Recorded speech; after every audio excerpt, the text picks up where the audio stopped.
ప్రభువు యేసుక్రీస్తు నామమున మీ అందరికీ శుభాభివందనాలు. అనుదిన ఆత్మీయ ఆహారము అనే ఈ కార్యక్రమానికి క్రీస్తు పేరిట బెరక చర్చ్ తరపు నుండి మీ అందరినీ ప్రేమపూర్వకంగా ఆహ్వానిస్తున్నాను. దేవుని వాక్యం ఇలా సెలవిస్తుంది. ఎఫెసీయులకు రాసినటువంటి పత్రిక 5వ అధ్యాయం 15-16. దినములు చెడ్డవి గనుక మీరు మీ సమయమును పోనీయక సద్వినియోగము చేసుకొనుచు అజ్ఞానుల వలె కాక జ్ఞానుల వలె నడుచుకొనున్నట్లు జాగ్రత్తగా చూచుకొనుడి. ప్రియమైన దేవుని బిడ్డలారా, గమనించండి. ఒక రోజుకు 24 గంటలు ఉంటాయి. ఈ 24 గంటల్లో మనము ఎంత కష్టపడి పని చేసామో అనేది చాలా జాగ్రత్తగా చూసుకోవాలి. 3 భాగాలు చేసినట్లయితే ఒక 8 గంటలు నిద్రపోవచ్చు, ఒక 8 గంటలు పని చేయొచ్చు, 8 గంటలు మనకిష్టమైనటువంటి వాటిలలో కొనసాగొచ్చు. కానీ చాలామంది దేవుడు వారికి ఇచ్చినటువంటి సమయాన్ని సద్వినియోగం చేసుకోకుండా ఇష్టానుసారంగా వ్యర్థపరుచుకున్నటువంటి పరిస్థితులు.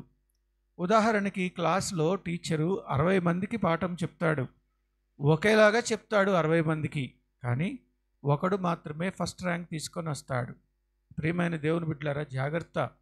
నీ సమయం నీ చేతిలోనే ఉంది, నీ కర్తవ్యం నీ చేతిలోనే ఉంది. నీ సమయాన్ని నీవు సద్వినియోగపరచుకోవటం మొదలు పెడితే దేవుడు నిన్ను ఆశీర్వదించటం మొదలు పెడతాడు.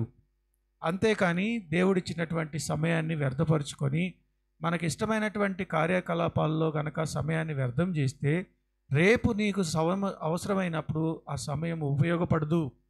చూడండి, దుర్దినములు రాకముందే సమయము పోనీయక అనగా there is a time which will be the difficult. చూడండి, పరీక్షకు ముందు చివరికి వచ్చినప్పుడు ఆ సమయం చాలా కష్టమైన సమయం. ఆ టైంలో చదువుకోవటానికి సమయం ఉండకపోవచ్చు. నేను షెడ్యూల్ చేసుకున్నాను, పలానా పని లేటుగా చేయబోతా ఉన్నాను, పర్లేదు లాస్ట్ మినిట్లో నేను చేసి గట్టెక్కగలను అని మనం కాన్ఫిడెన్స్తో ఉంటాం. కానీ ఆ టైంలో ఏదో ఒక పని పడి ఆ టార్గెట్ మిస్ అయిన సందర్భాలు ఎన్నో ఉన్నాయి మన జీవితంలో. ప్రియమైన దేవుని బిడ్డలారా, మరి ముఖ్యంగా నీవు ఏ పని చేస్తావో, అది ఉద్యోగమైనా, చదువైనా, పని అయినా, ఏదైనా నీకు ఇచ్చినటువంటి సమయాన్ని నీవు సద్వినియోగపరచుకోవాల్సిందే. అంతేకాదు, దేవుని బిడ్డలైనటువంటి మనము కొంతమంది దేవుడు వారికి పరిచర్య భారాన్ని ఇస్తాడు. గమనించండి, ఎవరైతే పరిచర్య భారంతో ముందుకు వెళ్తూ ఉన్నారో, ఎవరైతే దేవుని వాక్యాన్ని అందిస్తూ ఉన్నారో, ఎవరైతే దేవుని పరిచర్యకు సమర్పించుకున్నారో వారు చాలా జాగ్రత్తగా వ్యవహరించాల్సినటువంటి పని ఉంది. సమయం చాలా తక్కువ ఉంది. దేవుని రాజ్యం రాబోతా ఉంది. అనేక మంది క్రీస్తుని తెలియక నరకపాత్రులై ఉన్నారు. వారందరినీ సాధ్యమైనంత తొందరలో మనం కలిసి దేవుని వాక్యాన్ని వారికి తెలియచేయాల్సినటువంటి బాధ్యత మనకుంది. కాబట్టి ఏ వృత్తి అయినా, అది స్టూడెంట్ అయినా, పనిచేసే పనివాడైనా, ఉద్యోగం చేసే ఉద్యోగస్తుడైనా, పరిచర్య చేసే పాస్టర్ గారైనా మీ సమయాన్ని వ్యర్థపరచుకోవద్దు. దేవుడు మీకు ఏది నిర్ణయించాడో ఆ పనిని చక్కగా చేయమని దేవుని వాక్యం చెప్తా ఉంది. చాలామంది దేవుని వాక్యాన్ని పక్కన పెట్టి ఇతరమైనటువంటి పనులకు వారి సమయాన్ని వ్యర్థపరుచుకుంటా ఉన్నారు. కాబట్టి ప్రియమైన దేవుని బిడ్డలారా, దేవుడు అన్నిటికంటే ముఖ్యంగా కోరుకునేది మనం నశించిపోవటం, మనం నష్టపోవటం, మనం బలహీనులవటం. అలా ఉండటం దేవునికి ఇష్టం లేదు.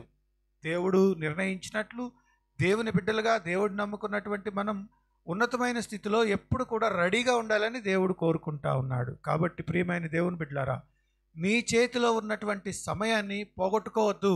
స్పోర్ట్స్ మ్యాన్కి తెలుసు ఎంత సమయం ప్రాక్టీస్ చేయాలో.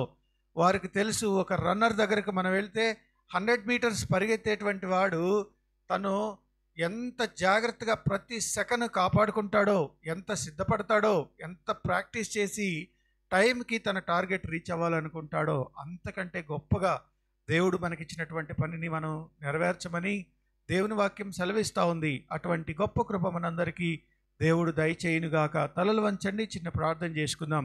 పరిశుద్ధుడా, ప్రేమ కలిగిన తండ్రి, దేవా నాయన, 3.5 సంవత్సరాలు సమయంలో నైనా నీవు చేసినటువంటి పరిచర్య 2005 సంవత్సరాల 2025 సంవత్సరాల తర్వాత కూడా ఇప్పటికీ నాయన నీ వాక్యం ప్రసరింపబడుతూ ఉంది. అనేక మంది రక్షణ పొందుతూ ఉన్నారు. నాయన నీవే తోడుగా ఉండండి.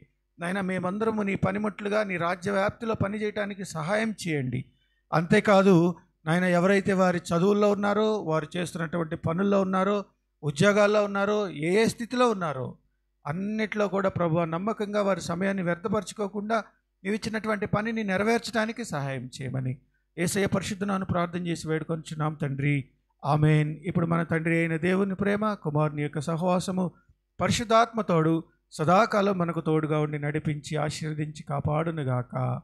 ఆమేన్. ప్రియమైన దేవుని బిడ్డలారా, అనుదిన ఆత్మీయ ఆహారము అనే ఈ వాక్యాన్ని, ఈ ఛానల్ను మీరు సబ్స్క్రైబ్ చేయండి, మీ ఫ్రెండ్స్ అందరికీ షేర్ చేయండి. అంతేకాదు మీ ప్రార్థన అవసరతలు ఈ క్రింది నంబర్కు తెలియచేయండి. దేవుడు మిమ్మల్ని దీవించి ఆశీర్వదించి కాపాడునుగాక. ఆమేన్.